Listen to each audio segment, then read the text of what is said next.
Olá, pessoal. Prazer estar com vocês, todas e todos inscritos no 5º curso da Unifesp sobre cannabis medicinal. Meu nome é Siddhartha Ribeiro, sou professor de neurociências da Universidade Federal do Rio Grande do Norte, do Instituto do Cérebro, e hoje eu vou falar para vocês um pouco sobre como a maconha está revolucionando a medicina e a sociedade. Eu queria começar falando que é um prazer e uma honra participar desse curso, que é um curso histórico, de muita importância, e que vem da colaboração desses dois gigantes da nossa cultura brasileira, que foram o Padre Chicão e o Dr. Elisaldo Carlini. Os dois nos deixaram recentemente, e é por causa deles que eu e todos vocês estamos aqui reunidos, por causa do trabalho conjunto deles, para avançar o conhecimento sobre a maconha medicinal e a necessidade de informar o povo brasileiro para que possa ter os benefícios que essa substância pode prover. A gente está falando então de maconha, uma planta que é cultivada há milênios em torno do Himalaia e que se propagou para todas as regiões do globo. Uma planta cujo potencial medicinal foi reconhecido muito cedo. Provavelmente a maconha foi não só um dos primeiros remédios, mas também o primeiro papel, o primeiro tecido, a primeira corda. E já em 1550 a.C., no Egito Antigo, se conhecia, por exemplo, o papel importante da maconha para reduzir a inflamação. Suas propriedades anti-inflamatórias estão descritas no papiro de Ebers.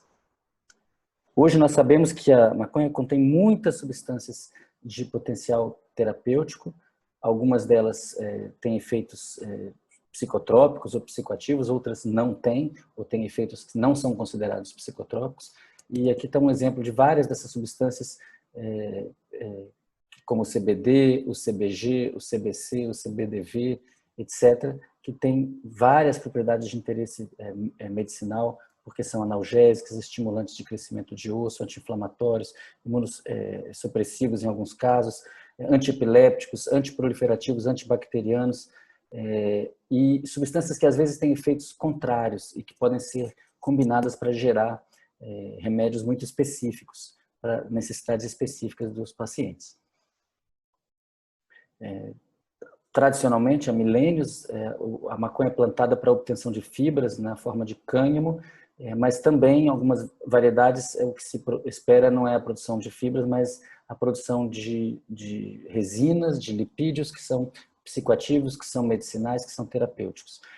Não é à toa que em muitas culturas ancestrais houve uma relação íntima com a cannabis, e, por exemplo, no Egito, a deusa do conhecimento, da escrita, a deusa Sechat, trazia, bem claro, podem ver aqui, uma folha de cannabis na cabeça, né, e cuidando do conhecimento da cultura, escrevendo isso num papiro. Ainda hoje na Índia, existe o uso tradicional da maconha na forma do bhang, que é um chá extremamente potente, que é fabricado e consumido largamente, e inclusive dentro das práticas religiosas dos sadhus. Por muitos e muitos séculos, por muitos milênios, quase toda a roupa e quase todas as velas dos grandes navios, os cabos, os cordames, eram feitos de cânhamo. Por exemplo, as velas e cordames e roupas de marinheiros que vieram nas caravelas nas invasões espanholas e portuguesas do continente americano. E até muito recentemente as pessoas podiam encontrar, como vocês veem aqui do lado esquerdo, nas farmácias, os cigarros índios. A maconha era vendida em qualquer drogaria, em qualquer farmácia, como um remédio para uma série de sintomas ligados a diferentes doenças, e era considerada uma substância bastante benigna. Houve, então, uma modificação política do tratamento da maconha, não por causa de razões científicas, mas por razões econômicas, políticas, e ligadas também ao preconceito contra mexicanos e negros nos Estados Unidos. E entre os anos 20 e os anos 40, a maconha foi demonizada a ponto de gerar cartazes como esse aqui que vocês estão vendo do lado direito, dizendo que pessoas de qualquer tipo de vida, jovens ou mais velhas, podiam se encontrar com essa coisa perigosíssima chamada marihuana, que é a maconha, que poderia levá-las à morte, à insanidade e ao assassinato. Então, uma propaganda negativa muito grande contra a maconha, fazendo com que as pessoas se afastassem dela como um remédio. São dois exemplos aqui de filmes que foram feitos nos Estados Unidos para propagandear que a maconha era uma substância extremamente perigosa e, ao mesmo tempo, nos anos 40, 50, 60 e até hoje em dia, uma propaganda positiva, uma propaganda que glorifica algumas substâncias. Então, a maconha sendo demonizada tinha como contrapartida, por exemplo, a glorificação do tabaco. Aqui vocês veem várias propagandas dos anos 50 e 60 em que o dentista, o médico, o educador, o cientista recomendam o consumo de tabaco, o atleta recomenda o consumo de tabaco, e até um bebezinho fala: mamãe, por favor, fume o cigarro da marca tal.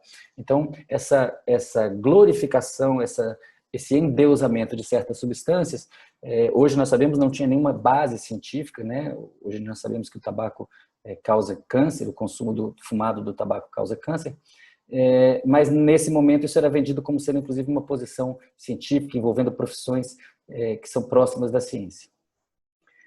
Tudo isso começa a mudar quando nos anos 60, Rafael Mechoulam, do Instituto Weizmann, em Israel, identificou que um dos lipídios, uma das substâncias da maconha, chamada delta-9-THC, é responsável por boa parte dos seus efeitos psicoativos. E uma maneira de demonstrar isso de maneira simples foi fazer um bolo com THC e fornecer esse bolo para os membros do laboratório e para sua família. O Dr. Mechoulam é uma pessoa extremamente importante, era um colaborador do nosso querido professor Elisaldo Carlini, e seguramente se houver um prêmio Nobel para a medicina canábica, o Dr. Mechoulam deve ganhar esse prêmio Nobel pelas suas descobertas desde então. E a sua atitude em relação à maconha mostra a falta de preconceito do povo israelense para lidar com essa questão. Não é à toa que eles são, hoje em dia, um dos principais líderes na pesquisa em canabinoides, que são as substâncias contidas na maconha, como, por exemplo, o delta-9-THC.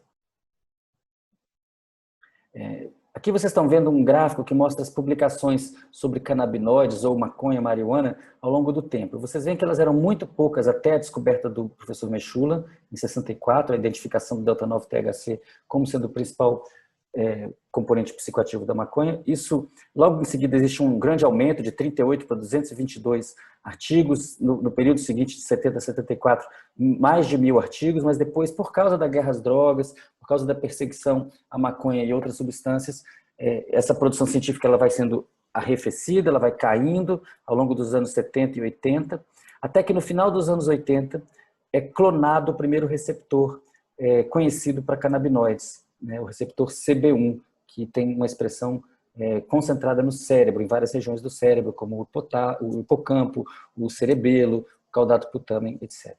Quando esse receptor é clonado, significa que agora é possível estudar o efeito dos canabinoides no cérebro através dessa molécula, que é o receptor, que é uma proteína gigante inserida na membrana da célula e que recebe, então você poderia pensar como sendo a fechadura que recebe uma chave, essa chave é o canabinoide. Isso gera muita pesquisa científica, vocês veem aqui que já no período seguinte dobra o número de artigos publicados, depois novamente praticamente dobra. Em 92 é descoberta a anandamida, que é um canabinoide endógeno, produzido pelo próprio cérebro, ou seja, o cérebro produz substâncias muito semelhantes àquelas que são contidas na planta. Por que isso é importante? Porque isso é a chave endógena, a chave produzida pelo próprio cérebro que se liga naquela fechadura, que é o receptor CB1. Não é coincidência que essas descobertas, tanto do receptor quanto do ligante endógeno, que é a anandamida, foram descobertas feitas por israelenses no âmbito do grupo de pesquisa do professor Mechoulam. Bom, desde então houve uma grande revolução na ciência e também na medicina, por causa dessas descobertas dos receptores e dos ligantes endógenos. Hoje nós sabemos que o sistema canabinoide não é um detalhe do corpo humano, ele não é uma nota de pé de página no livro-texto, na verdade ele é um sistema central, ele faz parte do metabolismo de inúmeras funções fisiológicas, relacionadas a inúmeras funções fisiológicas, e é por isso que ele tem tantas aplicações médicas, porque ele, de fato, ele se encontra numa espécie de encruzilhada metabólica entre diferentes processos com efeitos em resposta imune, apetite, sono, ansiedade, emoção, dor, locomoção, as funções cardiovascular e respiratória, pressão intraocular, inflamação, reprodução, sexo, remodelagem de circuitos neurais, formação de novas memórias, extinção de memórias traumáticas, neuroproteção, neurogênese, percepção, coordenação motora, fluxo de pensamentos, criatividade, motivação, etc. Na verdade, é muito difícil dizer qual é o aspecto da cognição humana, da vida mental humana e mesmo da sua saúde que não está relacionado com o sistema canabinoide. Hoje, se você perguntar para a Anvisa, apesar dos entraves à medicina canábica no Brasil, que doenças podem ser tratadas por cannabis medicinal, vai encontrar uma resposta maior do que essa, porque essa é de 2017. Então já deve ter crescido. Então, nesse momento, reconhecia autismo infantil, carcinoma, depressão, distonia, dor crônica, encefalopatia, epilepsia, esclerose, esquizofrenia, fibromialgia, paralisia cerebral, Parkinson, retardo mental, transtorno do desenvolvimento. Outras doenças, hoje em dia, são tratadas são tratadas por cannabis medicinal no mundo todo, e esse é um processo em curso, um processo de modificação da visão de médicos e médicas que muitas vezes não reconhecem o potencial terapêutico da cannabis medicinal. Isso está mudando rapidamente. Aqui vocês têm um exemplo das publicações no PubMed, usando a palavra canabinoide como busca. Vocês estão vendo o que aconteceu com essa pesquisa. Por muitas décadas, quase nada foi publicado. Depois, nos anos 60, alguma coisa começa a ser publicada, mas ainda muito pouco, até que, finalmente, no final dos 80 e 90, as coisas começam a mudar, e hoje nós temos uma avalanche de publicações sobre canabinoides sendo produzidos a todo ano, e o Brasil é um dos países que produz essa ciência. Quais são os mecanismos neurobiológicos? O que acontece no cérebro que pode explicar os potenciais terapêuticos da maconha? Bom, a primeira coisa que a gente tem que entender, então, é que essas substâncias que a gente pode ver como chaves, o THC, o CBD, o canabinol, o CBN e muitas outras, se ligam a receptores, que são essas proteínas que estão nas membranas dos neurônios, ou seja, na superfície dos neurônios, na parte externa dos neurônios, com uma face voltada para o lado de fora, que pode receber essa chave se encontra com essa fechadura pode ser o CB1, que está representado por azul claro, pode ser aqui, que tem muita expressão no cérebro, ou o CB2, que está representado por azul escuro, que tem a ver com órgãos periféricos, sobretudo no sistema imune, e vai produzir uma série de efeitos dentro das células que levam a modificações da sua expressão gênica, que levam a modificações bioquímicas importantes e que causam efeitos terapêuticos.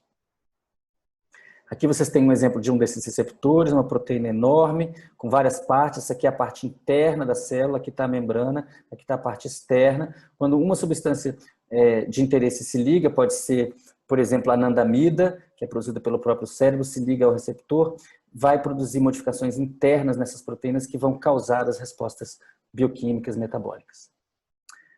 Então, uma pergunta importante: a maconha faz bem? Qual é a evidência que a gente tem de que ela pode fazer bem? Essa evidência é uma evidência que hoje em dia é muito forte. Há 10 anos atrás ela já era bastante forte, mas ainda havia muito preconceito.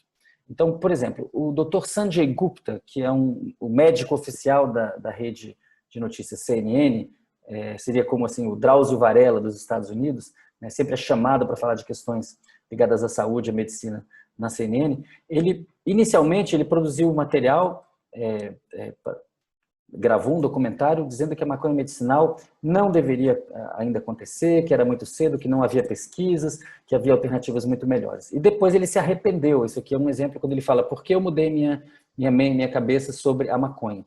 E aí ele falou: olha, na verdade, as evidências estavam lá, eram muito sólidas, eu é que não as conhecia, eu é que tinha preconceito, e pediu desculpas ao público, e desde então, já lá se vão quase 10 anos, ele vem defendendo a legalização imediata da maconha medicinal e defendendo que as pessoas tenham um acesso mais simples, mais barato a esse tipo de medicamento.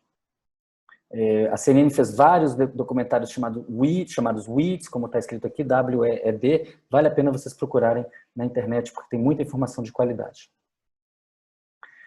Quais são as doenças que podem ser tratadas por maconha medicinal. Eu vou falar de algumas delas aqui hoje e tentar entender um pouco os mecanismos, por que isso pode estar acontecendo.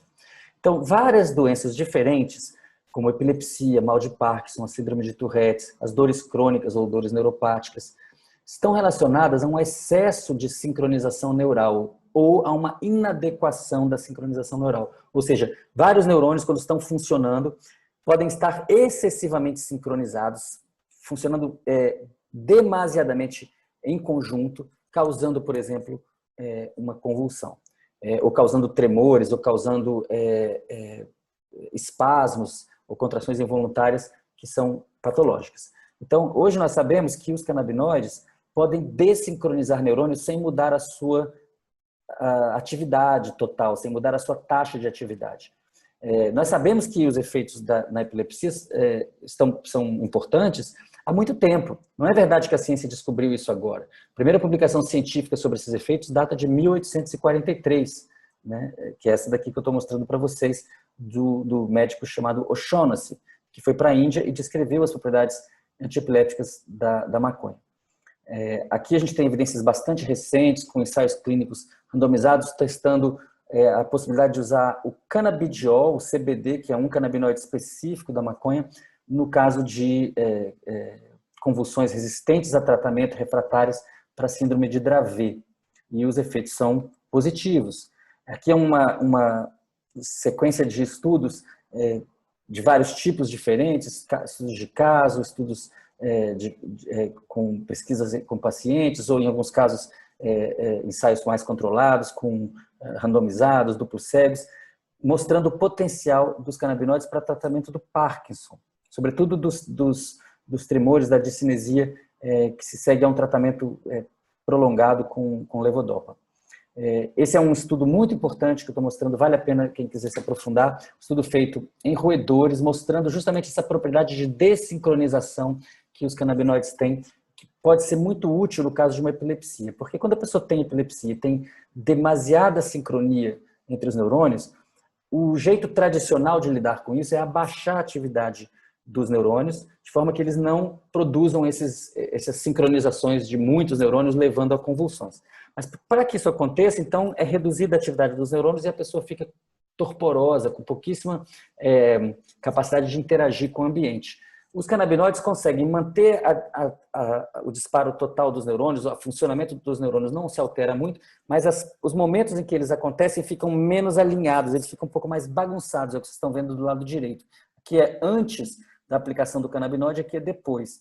Esses tracinhos coloridos representam momentos em que os neurônios estão disparando. Vocês vejam que do lado direito e do lado esquerdo tem mais ou menos o mesmo número de tracinhos coloridos, ou seja, os neurônios estão disparando mais ou menos igual. Só que no lado esquerdo, que é antes do canabinoide, eles estão concentrados nessas elipses cinzentas aqui, que a gente chama de assembleias neuronais. São grupos, vários neurônios disparando ao mesmo tempo. E quando isso é excessivo, isso pode ser muito ruim e pode levar a um quadro de epilepsia. Então, os canabinoides podem reduzir essa sincronização, né, sem diminuir a quantidade total de disparos neuronais, de ativações dos neurônios. Então, a pessoa não fica torporosa, consegue se engajar. As crianças que têm síndromes congênitas, epilépticas, conseguem não ter muitas convulsões e aí ir à escola, aprender, evoluir, se desenvolver. Isso tem sido uma revolução no tratamento da epilepsia e de outras, como eu falei, outras doenças relacionadas à sincronização. Esse eu não vou ter tempo de mostrar em detalhes, mas é um vídeo que tem na internet, vocês procurem com esse título, Medical Marijuana in Parkinson's, parte 3 de 3, podem procurar também pelo nome desse senhor, que é Larry Holmes, e ele é um ex-policial que foi acometido por um Parkinson há vários anos e ele já está numa fase avançada com muitos tremores, e isso é um exemplo de como o extrato de cannabis, o óleo de cannabis já diluído a partir do extrato, pode ser muito útil para conter esses efeitos adversos muito rapidamente, de maneira muito benigna. Existem outras doenças que estão relacionadas à morte neuronal ou redução da produção de neurônios, né, ou produção de conexões entre neurônios, que são chamadas de sinapses. E entre essas doenças a gente pode falar do mal de Alzheimer e da depressão. Existem várias evidências em vivo das propriedades, por exemplo, do canabidiol, que é o canabinoide que está mais em voga atualmente, embora existam muitos outros e muitos deles com propriedades terapêuticas extremamente importantes, mas existem vários estudos, tanto in vitro quanto in vivo, em que o CBD puro ou o CBD com THC foram utilizados para mitigar efeitos produzidos pelo mal de Alzheimer, com efeitos positivos, promissores e ensaios clínicos sendo realizados no mundo. Nós sabemos, por estudos bioquímicos, que os canabinoides reduzem o estresse oxidativo, a neuroinflamação, a formação de placas amiloides, emaranhados neurofibrilares, que estão envolvidos na gênese do mal de Alzheimer. Existem também estudos em roedores mostrando que o aumento de neurogênese promovido pelo sistema canabinoide pode levar a que animais saiam de um estado depressivo, ou seja, pode ter um efeito antidepressivo e ansiolítico que possa reduzir a ansiedade dos animais.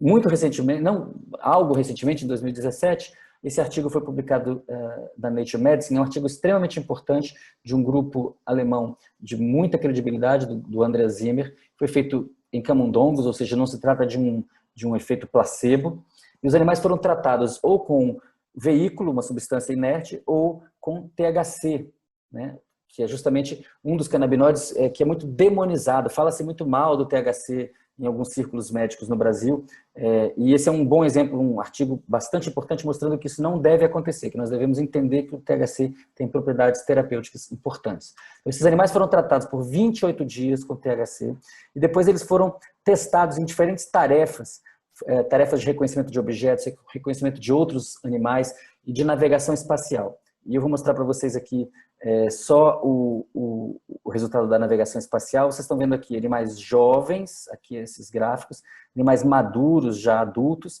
e animais idosos, tá certo? E aqui é o tempo que os animais têm para sair do labirinto. Vocês veem que essa latência, para os animais jovens, ela é menor para o veículo do que para o THC. Isso significa que os animais tratados com THC foram menos capazes de sair daquele labirinto, ou seja, que os animais jovens ficaram mais espertos, mais adaptados ao ambiente sem o THC.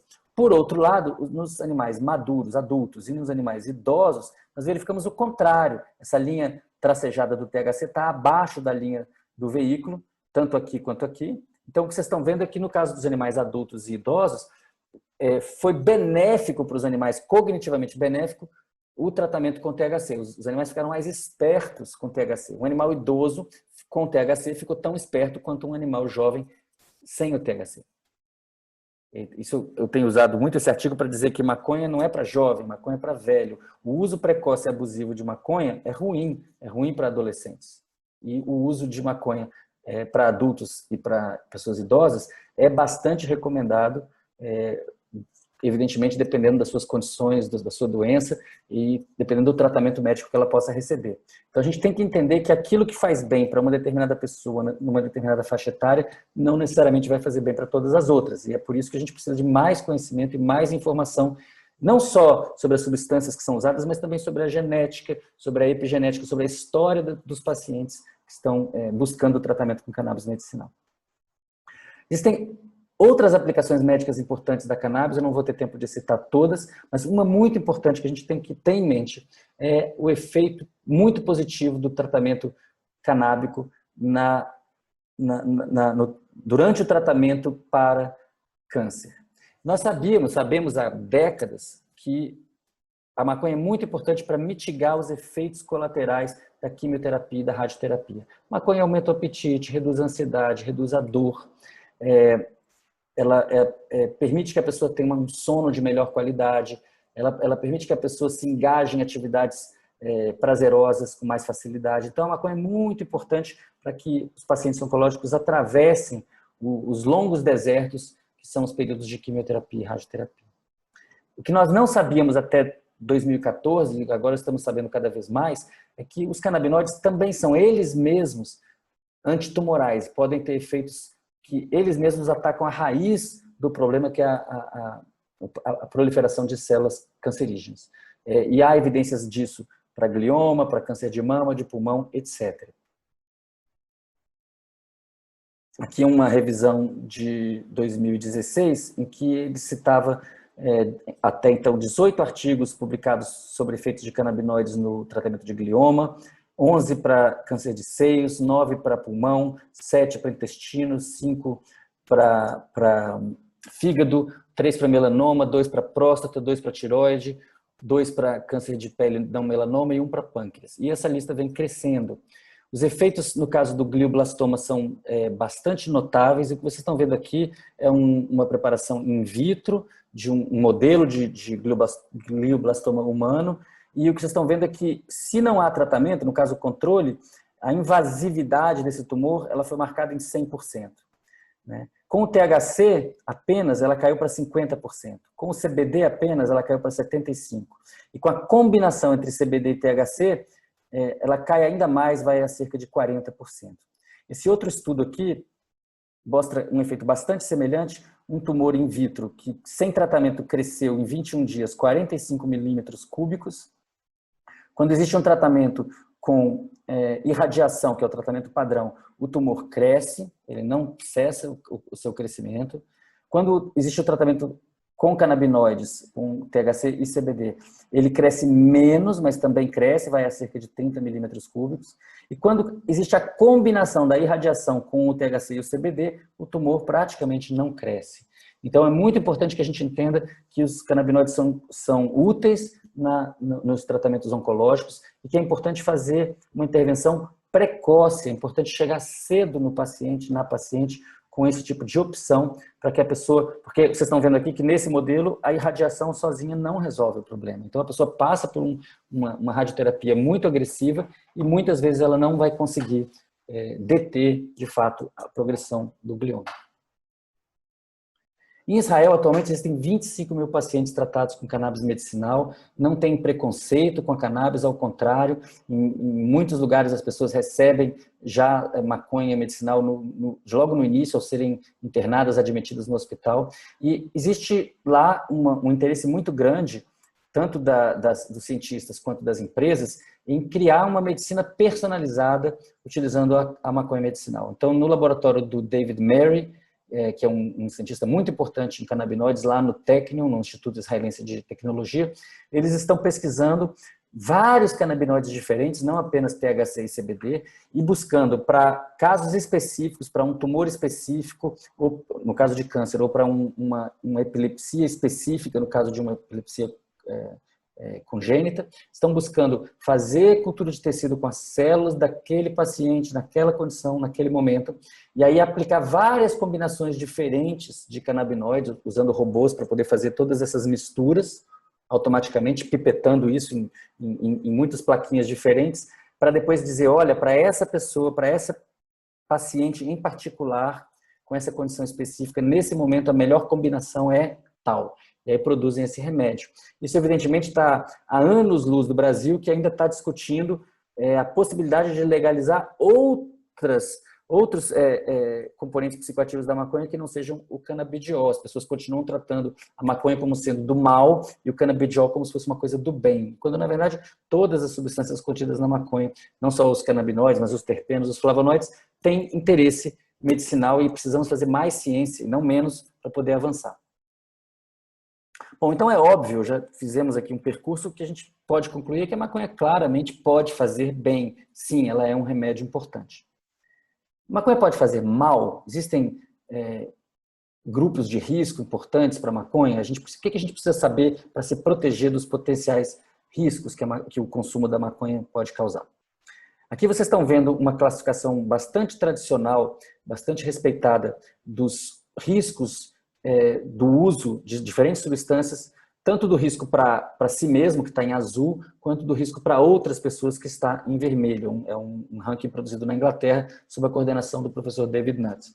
E o que vocês estão vendo aqui é que a substância que pontua mais no risco, aqui à esquerda, que é a que tem mais risco combinado entre o risco para o usuário em azul e para outras pessoas em vermelho, é o álcool. Então, nós já convivemos com uma substância que é glorificada na televisão, nós não temos no rótulo nada dizendo que é muito perigoso, não tem nada no rótulo falando sobre o perigo social, o perigo para os outros, né? Não tem nada no rótulo falando sobre os perigos para si mesmo. tem uma glorificação muito grande do álcool com jogadores de futebol, consumindo álcool em lugares lindos, com mulheres lindas, e a gente convive com tudo isso, aceita tudo isso, apesar de todos esses riscos. Então, quando a gente olha esse ranking, a gente vê que a maconha ela está bem longe de ser das mais perigosas, muito menos perigosa do que o álcool, e a cannabis está nessa posição aqui, ó, muito mais próxima dessas outras substâncias de muito baixo risco. Então, o fato dela estar proibida não tem nenhuma base científica em termos dos seus riscos. De toda maneira, ela tem os seus riscos. Toda substância tem seus grupos de risco. Vamos, então, entender um pouco sobre isso. Quando uma substância é perigosa para uma pessoa e não para outra pessoa, o que a gente faz? A gente informa a pessoa, normalmente, que aquela substância está contida naquele elemento. Então, por exemplo, para as pessoas que têm intolerância à lactose, que têm baixa produção de lactase, de enzima, essas pessoas não podem consumir leite. As pessoas que têm baixa produção de álcool desidrogenase têm muita dificuldade de consumir álcool, rapidamente se embebedam. Então, o rótulo está dizendo ali que a substância contém tantos por cento de etanol. A mesma coisa tem que ser feita com a cannabis, né? Por exemplo, pessoas que têm uma mutação, um polimorfismo funcional na catecol-metiltransferase, na enzima chamada de COMT, vão ter dificuldade de lidar, por exemplo, com o THC da maconha.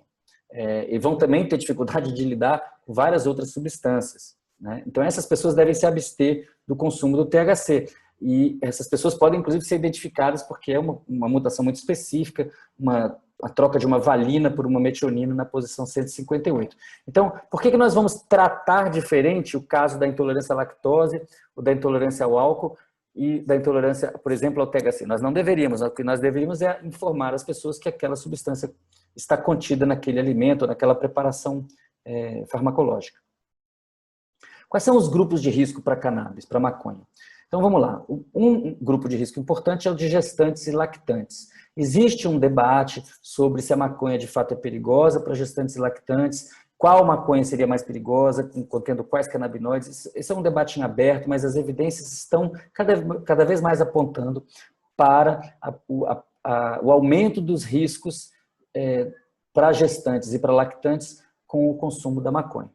É bem provável que descobramos no futuro que algumas variedades são bastante perigosas e que outras são, na verdade, benignas. Mas nós não temos essa informação hoje. Quando os estudos epidemiológicos são feitos, nós não sabemos nada sobre a qualidade da cannabis consumida pelas pacientes. Então, hoje, o que nós podemos falar que é responsável é que nós deveríamos incluir gestantes e lactantes como um grupo de risco e não deveriam fazer uso de nenhum tipo de cannabis. Outro grupo extremamente bem estabelecido é o grupo de jovens, crianças e adolescentes. Crianças e adolescentes que fazem uso precoce e abusivo de cannabis têm um risco maior de desenvolverem problemas de motivação, de mau desempenho acadêmico e no limite, quadros depressivos. Isso é importante que a gente entenda, porque muitas pessoas podem dizer: ah, mas eu conheço alguém que começou muito cedo e está tudo bem com essa pessoa.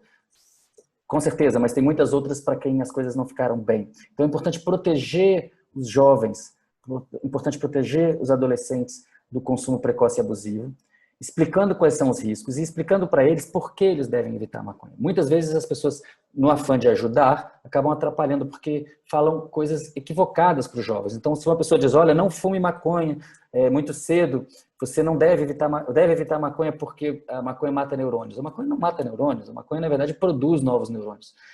Só que o jovem já tem muitos neurônios, já tem muitas conexões, muitas sinapses. Então, devem ser protegidas do consumo que vai fazer esses neurônios aumentarem ainda mais, e as sinapses aumentarem ainda mais e levar a um quadro de desmotivação, às vezes de confusão mental. Isso deve ser evitado. Proteger as crianças e jovens, não com mentiras, mas com verdades. Falar exatamente o que se conhece cientificamente e falar: olha, isso que pode te ajudar quando você tiver 40, 50, 60, não vai te ajudar quando você tem 12, 14, 16. E quando as crianças e jovens entendem isso, fica mais fácil que elas se protejam. Eu falei aqui da depressão e coloquei um ponto de exclamação, porque nós temos evidências de que a cannabis pode ter um efeito antidepressivo, sobretudo em doses baixas, mesmo em animais não humanos, mas em doses muito altas ela pode ter um efeito depressivo, levando as pessoas por um caminho que começa na síndrome amotivacional, na falta de vontade de fazer qualquer coisa, e depois leva a complicações de fato na sua vida, com baixo desempenho acadêmico, baixo desempenho profissional, etc. Então, o consumo de cannabis, quando as pessoas já têm uma vida estabelecida, quando ela já sabe o que quer fazer da vida e está bem engajada nos seus afazeres, é muito diferente do consumo precoce e abusivo em um jovem que não tem nenhum tipo de planos ainda para a sua vida. No caso da psicose, nós precisamos também compreender que é um grupo de risco importante. Por quê? Porque pacientes com quadros psicóticos, por qualquer razão que seja por uma esquizofrenia, por uma bipolaridade ou outras razões, vão ter problemas se consumirem THC. THC pode provocar sintomas psicóticos e pode agravar muito o quadro dessas pessoas. Então, essas pessoas não podem consumir a maconha com THC. Por outro lado, o canabidiol, o CBD, tem efeitos antipsicóticos. Então, quando a pessoa fala que não pode consumir maconha, a pergunta é: qual maconha? Qual das substâncias está contida na maconha que pode causar bem ou mal a um paciente psicótico? Existem vários estudos mostrando que a maconha não pode causar esquizofrenia. Ela não vai pegar uma pessoa que não tem uma genética de esquizofrenia e torná-la esquizofrênica. Esse é um dos exemplos, estudando pessoas das mesmas famílias. Tem vários outros exemplos mostrando isso. Mas nós sabemos que a maconha que tem THC pode sim propiciar ou aumentar a chance de que a pessoa entre em surto psicótico. Então, pessoas com esquizofrenia devem evitar o consumo da maconha com THC. Como eu falei, o CBD tem efeitos antipsicóticos, são pesquisas feitas no Brasil por vários pesquisadores da USP de Ribeirão Preto, como o professor Antônio Zuardi, o professor Kripa, o professor Alac, o professor Francisco Guimarães, e já são décadas de estudo sobre as propriedades antipsicóticas do CBD e, portanto, uma pessoa que tem um quadro psicótico, ela vai poder fazer uso da medicina canábica, orientada evidentemente por um médico, por causa das propriedades do canabidiol. Existem muitos outros canabinoides que têm propriedades que nós ainda não conhecemos, então essa é uma questão que está em progresso. Nós podemos também dizer que quando a maconha medicinal for plenamente regulamentada no Brasil, que coisa que apenas começou a acontecer, já que o delta-9-THC é perigoso no caso da psicose e no caso da depressão, o THC e o CBD podem ser antidepressivos se combinados em proporções específicas, uma planta que fosse de uso mais geral seria uma planta que teria necessariamente uma certa quantidade de CBD. Então, o CBD entra aqui como um fator de proteção. Uma planta que possui uma quantidade adequada de CBD torna-se uma planta muito mais segura para a população em geral. Então, nós vemos aqui que, na verdade, a maconha pode fazer bem e que a maconha tem seus grupos de risco, mas, em geral, são grupos de riscos bem conhecidos. São grupos relativamente pequenos, perto do que é a população como um todo. Agora, a maconha proibida pode fazer muito mal, porque a maconha proibida ela envolve uma série de elementos que atacam a saúde, que vão desde a substância degradada, corrompida, em doses desconhecidas, com componentes desconhecidos, até a questão do uso social reprimido, da violência que está associada à proibição da maconha. Por que ela não foi legalizada até agora? Bom, em primeiro lugar, porque ela é um negócio de bilhões de dólares. Tem muita gente ganhando dinheiro. Por um lado, com os remédios que hoje são usados para tratar doenças que a maconha trata melhor. Então, esses remédios não têm interesse que a maconha entre no mercado. Por outro lado, é uma planta. Então, se entrar no mercado e as pessoas puderem plantar em casa ou em cooperativas e associações, fica muito mais difícil fazer lucro com essa substância. E, evidentemente, tem todo um sistema de manutenção do status quo que passa pela proibição, pela repressão e pela corrupção do aparato estatal que está envolvido nisso. Então, as farmacêuticas têm interesse em que a maconha continue reprimida, proibida, né? E o que nós temos que pensar é o que seria idealmente o nosso futuro, uma legalização só de princípios ativos isolados ou da planta inteira? O que vocês acham que seria melhor? Muitas pessoas que assistem esse tipo de aula vão dizer: olha, o princípio ativo isolado é melhor, é mais científico, a gente sabe exatamente a quantidade e a planta inteira não permite fazer muita medicina porque nós não sabemos exatamente o que ela tem. Isso não é um raciocínio correto, é possível saber exatamente o que tem a planta e fazer medicina fitoterápica com bastante controle. As pessoas que são a favor da planta muitas vezes dizem, bom, é óbvio que a planta inteira é melhor, o princípio ativo isolado, em geral, tem menos efeitos terapêuticos, nós não devemos buscar esse caminho. Mas também a gente tem que entender que isso depende do caso, da situação específica da pessoa. A medicina tem que ser cada vez mais personalizada. Então, em casos específicos, o princípio ativo isolado pode vir a ser mais interessante. Isso tudo tem a ver com uma coisa que está denominada no Brasil de efeito comitê ou efeito comitiva. A palavra vem do francês entourage, que é utilizada em inglês da mesma maneira, e foi cunhada pelo professor Rafael Mechoulam, junto com seu colega Ben Shabbat, em 98. E esse efeito comitê, ele diz respeito à ideia de que quando vários canabinoides estão reunidos, eles têm propriedades terapêuticas mais interessantes do que quando isolados. Existem razões químicas para se pensar isso, e hoje em dia esse conhecimento está avançando bastante, como eu mostrei para vocês. Por exemplo, no caso do tratamento de modelos de glioma, a combinação do CBD com THC produz efeitos melhores do que o CBD puro ou o THC puro. Existem, além disso, como eu falei, muitas outras substâncias que não são canabinoides. Existem 100 e tantas substâncias canabinoides na maconha, potencialmente, não numa planta específica, mas em todas as variedades, né? E existem, por exemplo, terpenos, que são os óleos essenciais, que dão aqueles odores maravilhosos, de limão, de abacaxi, e que têm muitos efeitos terapêuticos, aumentando, diminuindo ou modulando os efeitos dos canabinoides. Aqui estão vários exemplos, limoneno, pineno, miceno, etc. Alguns deles facilitam a passagem pela barreira hematoencefálica dos canabinoides, alguns casos mitigam os efeitos adversos, por exemplo, do THC na memória de curto prazo. Então é muito interessante o que vai acontecer com a ciência e com a medicina canábica nos próximos anos, que é o entendimento de como utilizar melhor a combinação de canabinoides e terpenos. E também flavonoides, que dão gostos e que têm propriedades terapêuticas também relevantes. Esse assunto do efeito comitê, do entourage effect, é muito importante na ciência, é muito importante na medicina. No Brasil já tive situações, debates em que as pessoas disseram, isso não existe, você está inventando isso. Eu falei, não, assistam, não precisa nem ir direto no artigo científico, vai lá na CNN, assiste lá o documentário Marihuana e o Cérebro sobre o efeito comitiva, o efeito comitê. Isso já é no primeiro mundo, que está avançando rapidamente na legalização da maconha, transformando a maconha num negócio de bilhões de dólares legalizado, esse efeito comitê é extremamente bem estudado.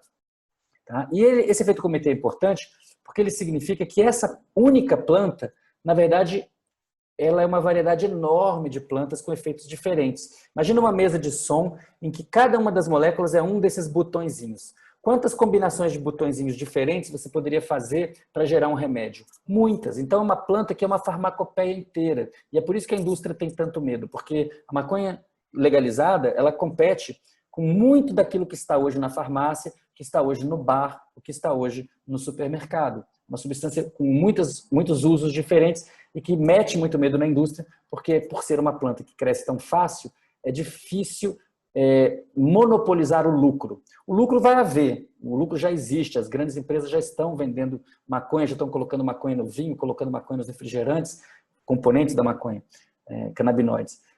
Mas ainda existe muito espaço para o autocultivo, para que as pessoas possam plantar em casa, fazer suas cooperativas, suas associações, sem envolver lucro. E isso que é muito bom para o povo, não é muito bom para as corporações, e é por isso que nós temos esse embate que persiste, por exemplo, no Brasil.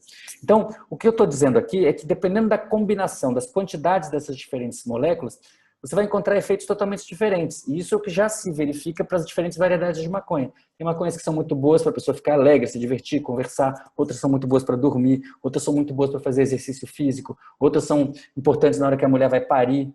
Então, outras são importantes para as pessoas fazerem amor. Então, existem muitas aplicações diferentes. E vocês percebam que aqui o limite entre o que é medicinal e aquilo que é recreativo, ele começa a não ficar tão claro, né? Porque se uma pessoa está fazendo quimioterapia e está muito deprimida e ela fuma maconha e fica feliz, aí você fala, mas fumar maconha faz mal, então que ela vaporize a maconha, né? Ou utilize o óleo da maconha. Esse foi um efeito medicinal ou um efeito recreativo? Não é tão simples resolver, porque quando a pessoa está feliz, isso é necessariamente terapêutico. Então, será que a maconha é um santo grau para a medicina? É um cálice sagrado para a medicina?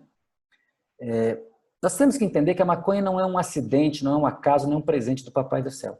A maconha é produto da evolução de uma planta junto com a evolução de uma espécie de primata, que é o ser humano, que, entrando em relação com a planta, coevoluiu, evoluiu junto com a planta e foi selecionando artificialmente as variedades que interessavam.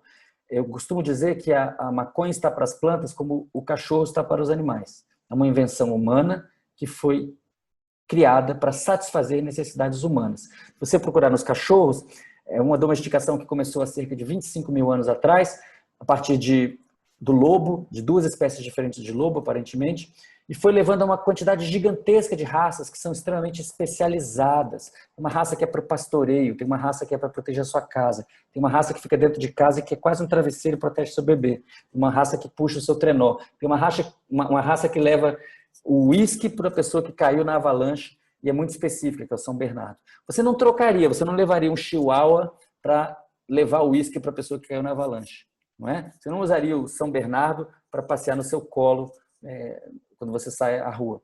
Então, essas adaptações muito específicas foram construídas por seleção artificial, né? E essa metáfora ela é útil porque com a cannabis foi a mesma coisa. A cannabis foi sendo selecionada e os nossos ancestrais foram separando, falando, essa aqui faz uma fibra muito boa, essa aqui, quando a gente utiliza, todo mundo fica alegre, essa aqui dá um sono danado, essa daqui dá uma energia de trabalho muito grande. E isso foi gerando variedades, raças, né? Quemovários, variações químicas da maconha que hoje estão sendo estudadas cientificamente. Então, essas perguntas, a maconha é benéfica, a maconha é perigosa, devemos legalizar a maconha, elas são um pouco ridículas, né? E é mais óbvio perceber como elas são ridículas quando eu uso o exemplo dos cães. Se eu falar, os cães são benéficos, os cães são perigosos, devemos legalizar os cães, é óbvio que essas perguntas não fazem muito sentido porque os cães são o nosso patrimônio, eles são uma herança dos nossos ancestrais, eles são extremamente úteis, e mesmo quando algum deles morde alguém, machuca alguém seriamente, nós não pensamos em extinguir a espécie, eventualmente até proibir uma certa variedade, mas jamais afetar todas as variedades, né? E isso, da mesma maneira, a gente deve pensar sobre a maconha. Uma coisa também importante que a gente tem que entender é que esse efeito comitivo, efeito comitê, a mistura de vários componentes, sendo mais eficaz do que o componente isolado, tem já evidências muito específicas, muito concretas, clínicas mesmo, de que isso pode ser verdade. Então, por exemplo, o Marinol é um remédio que é THC puro, um THC sintético, e ele foi vendido para controlar dor e espasmos na doença chamada esclerose múltipla. Depois de um tempo, a própria indústria percebeu que a combinação do THC com CBD é bem mais eficaz do que o THC puro, esse THC sintético. Então, a própria indústria já reconhece isso e está criando essas combinações de substâncias para poder atender melhor as necessidades dos pacientes. Isso não deveria surpreender, né? É óbvio, por exemplo, que comer vegetais, verduras e frutas em boa quantidade vai promover uma nutrição melhor do que simplesmente tentar suprir todas as substâncias isoladamente através de pílulas. Nós já fazemos isso normalmente, né? Quando você faz uso da sua vitamina C de manhã tomando suco de laranja, ou quando você toma a sua cafeína, você tem várias substâncias associadas e você nem mesmo sabe a quantidade exata que você ingeriu. Você não precisa saber exatamente quantos miligramas de vitamina C você ingeriu, se foi num copo ou em 2 copos, você simplesmente toma quanto quer. Então, você obtém seus benefícios sem medir exatamente. Muitos dos argumentos que são usados contra o uso dos extratos e dos óleos feitos com a planta inteira, né, de amplo espectro de canabinoides, tem a ver com esse equívoco de achar que uma substância, por estar numa faixa de concentração e não numa concentração específica, não pode ter uso médico. Na verdade, isso acontece com quase todos os remédios.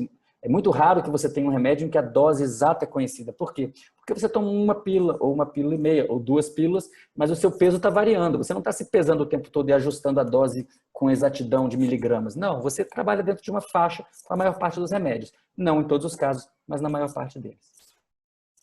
Bom, uma coisa que eu tenho falado muito é que o que é realmente tóxico nessa história da guerra às drogas é a guerra às drogas. As drogas produzem benefícios e malefícios, cada uma é diferente da outra, precisam ser regulamentadas de acordo com seus efeitos específicos.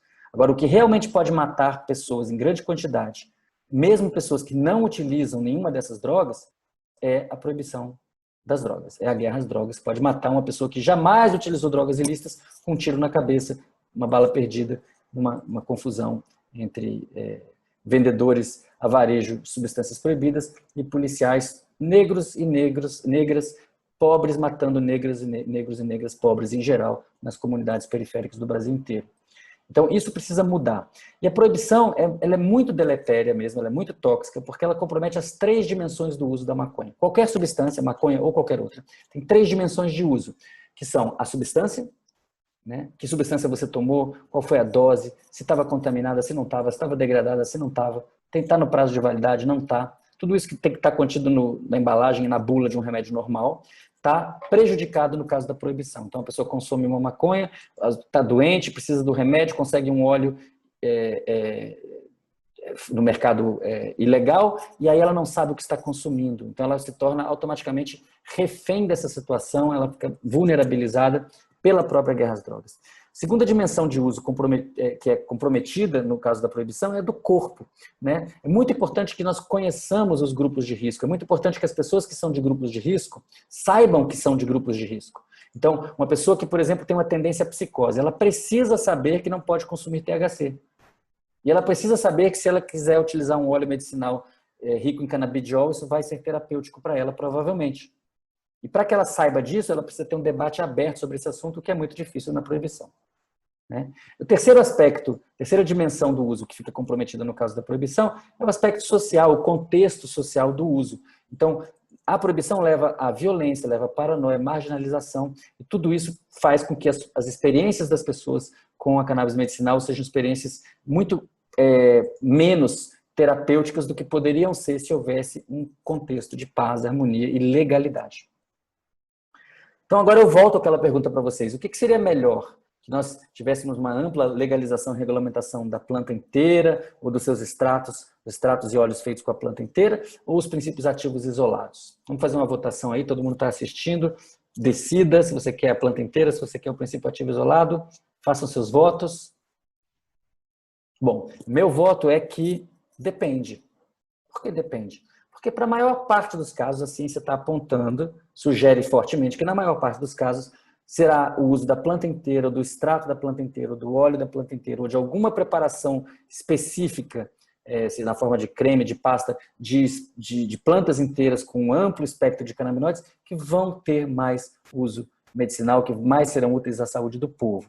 Entretanto, em casos específicos, para doenças raras, extremamente complicadas, para tratamentos de doenças muito perigosas, pode vir a ser crucial que a terapêutica inclua doses muito específicas de substâncias muito específicas. E, portanto, é bom que a indústria produza essas substâncias, que elas estejam disponíveis. Ou seja, nós devemos buscar a liberdade de tratamento para os pacientes, que os pacientes possam ter todas essas opções à disposição, sem precisarem, em nenhum momento, sair do âmbito da legalidade.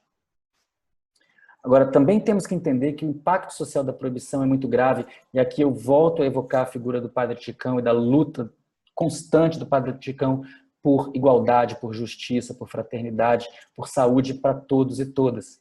Nós temos que entender que a proibição é um câncer na nossa sociedade, que causa muito mal à nossa sociedade, que destrói vidas, sobretudo de jovens, sobretudo de negras e negros, de pessoas periféricas, pessoas vulneráveis. Então, nós estamos acostumados com essa mortandade, é uma guerra que não para, a polícia que mata pessoas porque são matáveis, justamente porque são consideradas traficantes. São muitos exemplos em que a classe média não recebe esse tipo de estigma, a classe média é sempre vista como usuária, enquanto que os pobres são sempre vistos como traficantes. Isso gera, evidentemente, uma reação, a formação de organizações criminosas cada vez mais bem armadas, isso gera uma corrida armamentista, então a polícia vai se armando cada vez mais, compra um helicóptero, aí vem os diferentes grupos armados que vendem ilegalmente as drogas ilícitas e derrubam o helicóptero utilizando uma bazuca. Então trata-se de uma guerra que toma as principais cidades do país há décadas e é uma situação que vai crescendo e piorando. A quem interessa tudo isso? Certamente interessa ao mercado ilegal de armas. É muito evidente, por exemplo, nos Estados Unidos, que as substâncias ilícitas vêm do México para os Estados Unidos e o que volta, em grande medida, são armas, gerando uma violência enorme. O norte do México está tomado por violência gigantesca, apavorante, há várias décadas, na verdade, e a coisa vem piorando. Isso leva também ao superencarceramento. Hoje o Brasil é o terceiro maior, tem a terceira maior população carcerária do mundo. Nós estamos destruindo gerações e gerações de jovens, pessoas com talentos, com grande potencial, que deviam estar na escola, nas universidades, nos institutos federais, estão encarceradas porque muitas vezes estavam traficando quantidades muito pequenas de substâncias ilícitas, maconha ou outras, e, na verdade, o grande sistema, o sistema que está por trás disso, os grandes poderosos que estão por trás de todo esse sistema ilegal, nunca são encontrados, nunca estão atrás das grades. Então, isso é uma coisa que a gente precisa cuidar urgentemente. A atual lei de drogas é uma lei que não permite distinguir usuário de traficante com base em quantidade ou em qualquer outra coisa, tudo depende da vontade do juiz. E os juízes, infelizmente, têm muitos vieses de classe e de raça, e nós precisamos urgentemente legalizar a maconha e tirar essas pessoas de trás das grades por estarem comercializando uma substância que é um remédio, e essas pessoas precisam de uma reparação. É preciso que as comunidades periféricas, as favelas, todo mundo que pagou o preço da guerra às drogas, na hora que a maconha seja legalizada, que essas comunidades sejam beneficiadas por essa nova economia. E não que os ricos vão tirar dinheiro disso, apenas os ricos vão tirar dinheiro disso. Não é evidente que os ricos vão tirar dinheiro disso, e nem isso é indesejável, porque as empresas vêm aí também oferecer remédios, mas é importante que as pessoas mais pobres tenham benefícios, seja através das empresas envolvidas, ou seja, eles mesmos envolvidos na formação de cooperativas, de clubes, de associações ou mesmo de microempresas. É muito importante esse assunto da reparação, porque a conta da guerra às drogas foi paga desproporcionalmente pelos pobres até hoje. É importante que os benefícios da maconha medicinal, que é uma realidade cada vez maior no mundo inteiro, sejam também desproporcionalmente auferidos às classes mais pobres para compensá-las do prejuízo que tiveram. Como eu tenho falado bastante, várias pessoas nesse debate têm dito muito claramente, posso pensar aqui no professor João Menezes, da UFRJ, me ocorre pensar aqui no Renato Fileve, muito importante aqui para esse curso, e vários outros companheiros e companheiras.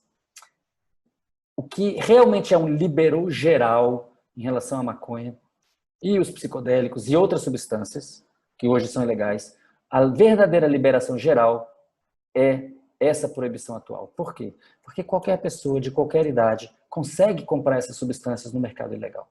Isso, portanto, é uma situação de desproteção da sociedade. Os jovens aprendem a usar maconha não com alguém que sabe sobre os seus benefícios e riscos, mas aprendem a usar maconha entre si e com a orientação de comerciantes ilegais. Então, isso em si é uma situação de total liberação, de total descontrole. Embora os proibicionistas vendam a proibição de drogas como algo que controla o uso, na verdade é o contrário. Há um descontrole, e a prova de que há um descontrole é que o consumo dessas substâncias tem aumentado muito nas últimas décadas. O que deve ser feito? Essas substâncias precisam ser regulamentadas, legalizadas e regulamentadas para proteger os grupos de risco, para respeitar os usuários, para criar uma situação que favoreça a saúde e não a doença.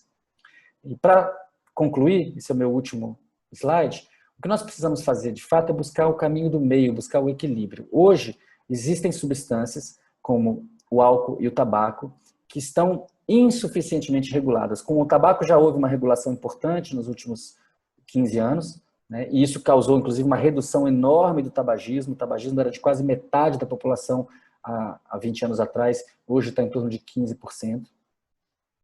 E então, é preciso fazer a mesma coisa com o álcool, trazer essas substâncias que foram glorificadas, endeusadas por muito tempo, para uma situação de mais regulação. E as substâncias que vêm sendo demonizadas, que são substâncias muito terapêuticas como a cannabis, devem fazer um movimento na outra direção para se encontrarem no meio, ou seja, elas estão ultra proibidas e devem ser legalizadas e reguladas para que nós tenhamos uma política isonômica, equilibrada, que regule as substâncias de acordo com seus benefícios e de acordo com seus riscos, de uma maneira científica e não de uma maneira ideológica e ligada a interesses escusos. Bem, esse era o meu último slide. Eu fico muito, como disse antes, muito honrado, muito feliz de poder participar do 5º curso de maconha medicinal da Unifesp. Eu espero que esse curso se repita por muitos anos ainda, porque a nossa população é muito carente de informação de qualidade, e esse é um curso que tem trazido sistematicamente pessoas bastante bem informadas sobre o assunto. É do interesse do povo brasileiro conhecer em detalhes o que é a maconha medicinal, quais são as suas aplicações, quais são os cuidados que a gente deve ter e quais são as formas de nós criarmos uma nova medicina que não só atenda melhor aos interesses dos pacientes, resolvendo melhor os seus sintomas ou mesmo cuidando das causas das doenças, mas que isso possa acontecer num ambiente de legalidade, de harmonia, de entendimento e que permita também reduzir as desigualdades, as injustiças que aconteceram com as comunidades mais vulneráveis durante o período da guerra às drogas, que felizmente está acabando em todo o mundo e esperemos que o Brasil possa seguir esse curso o mais celeremente possível. Acho muito interessante que nesses últimos 2 anos de muito avanço do conservadorismo, aliás, talvez 5 anos, desde 2016, um forte avanço do conservadorismo, a pauta da maconha medicinal não deixou de avançar. Ela é do interesse das pessoas, ela é do interesse do povo brasileiro, é do interesse do povo brasileiro que a maconha medicinal seja uma alternativa no SUS. Essa consulta pública está em andamento, procure saber o que está acontecendo no Congresso, participe se você puder participar o mais ativamente possível. E é do interesse brasileiro que nós avancemos na regulamentação do cultivo caseiro. É muito importante que o povo brasileiro que não tem dinheiro para comprar remédio possa ter acesso à maconha medicinal. Há 3 anos já existe no mercado remédio feito com CBD e com THC a um custo altíssimo, R$ 2.800. Então, os ricos já têm maconha medicinal legalizada no Brasil há pelo menos 3 anos. O problema agora é discutir o acesso. E os pobres não terão acesso à maconha medicinal plenamente se não puderem cultivar essa planta milenária e sagrada nas suas casas, com, evidentemente, todo o suporte possível da parte de universidades, institutos que podem ajudar a dosar e dar todo tipo de controle e qualidade para esse uso medicinal. Obrigado pela atenção de vocês. Um abraço. Axé.